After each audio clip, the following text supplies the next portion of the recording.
Oh, Vekic tried to play a little defense there, but it's Ayala who comes away with the second set.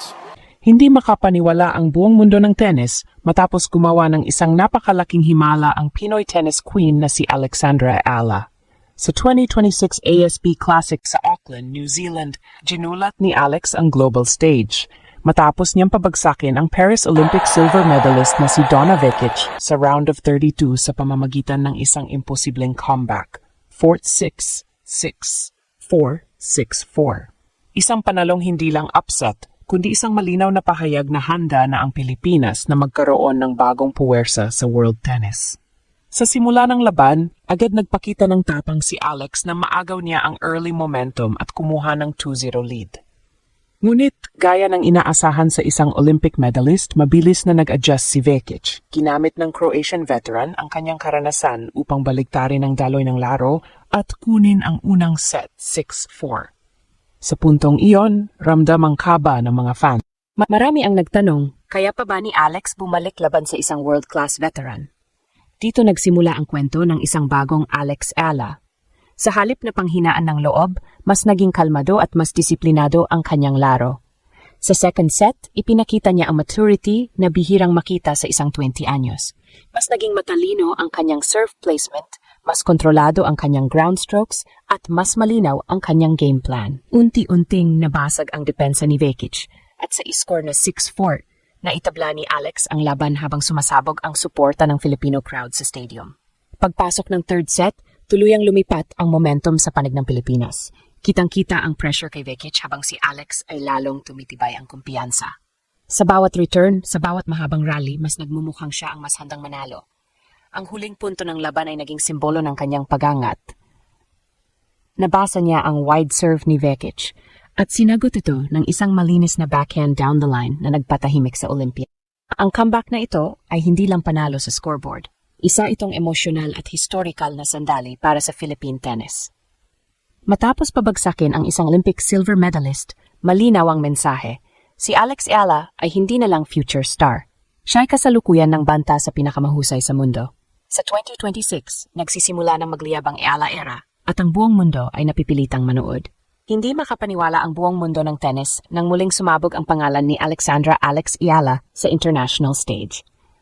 Sa 2026 ASB Classic sa Auckland, New Zealand, gumawa ng isang imposibleng comeback ang 20 anyos na Pinay matapos pabagsakin ang Paris Olympic silver medalist na si Donna Vekic sa round of 32.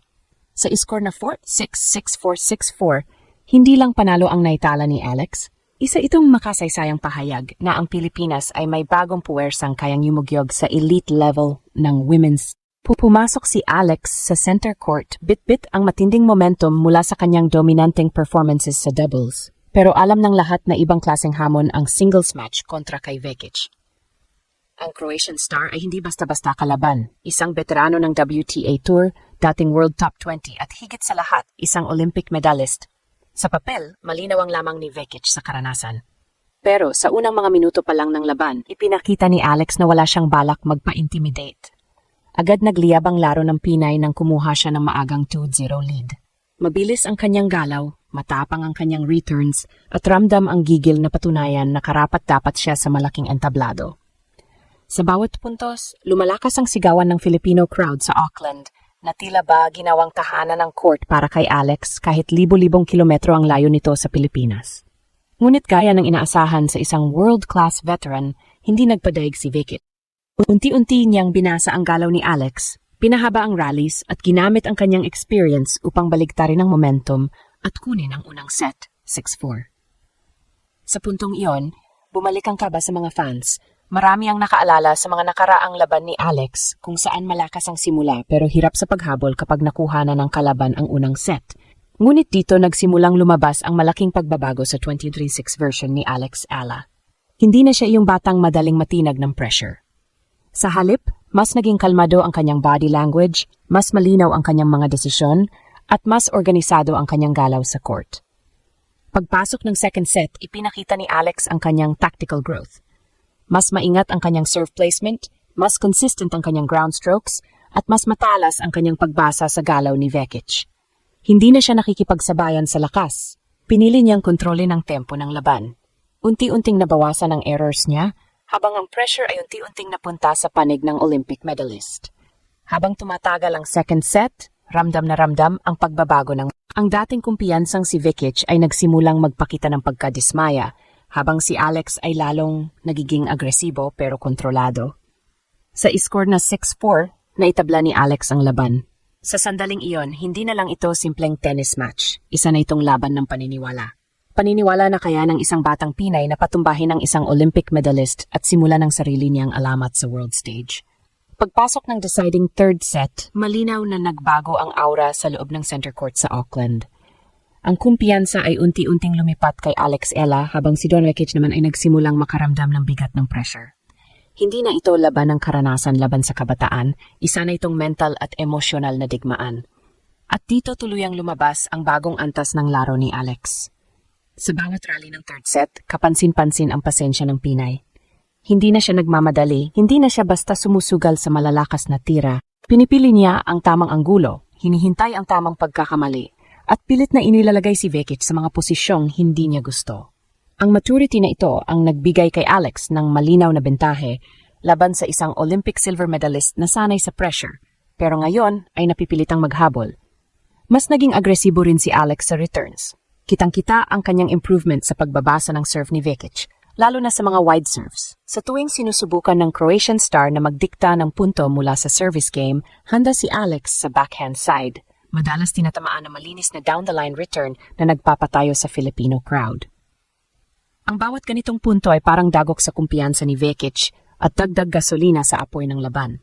Habang papalapit ang huling mga games, mas lalo pang naging factor ang disiplina ni Alex sa mga crucial moments. Sa halip na pangunahan ng emosyon, nanatili siyang kalmado sa breakpoints at match points. Samantala, si Vekic ay nagsimulang magpakita ng frustration na nauwi sa ilang double faults sa pinakaimportanteng sandali ng laban. Ang pressure ay tuluyang lumipat sa panig ng Olympian. Ang huling punto ng laban ay naging perpektong simbolo ng paglaki ni Alex Ella bilang isang elite-level competitor. Nabasa niya ang wide serve ni Vekic, mabilis na gumalaw palabas sa court, at nagpakawala ng isang malinis na backhand down-the-line return na iniwan ng kalaban na walang magawa. Sa score na 4-6, 6-4, 6-4, selyado ang isang makasaysayang comeback victory para sa Pilipinas. Hindi matatawaran ang papel ng Filipino crowd sa tagumpay na ito. Sa bawat sigaw at bawat watawat na iwiniwasiwas, tila ba nadagdagan ang lakas ni Alex. Sa post-match interview, malinaw ang kanyang emosyon habang kinikilala ang suporta ng mga kababayan. Ang panalong ito ay higit pa sa isang upset. Isa itong deklarasyon. Si Alex Ella ay hindi na lang pangarap ng hinaharap. Siya ay kasalukuyan ng banta sa pinakamahusay sa mundo at ang 2026 ay posibleng taon ng kanyang tuluyang pagangat sa global tennis stage.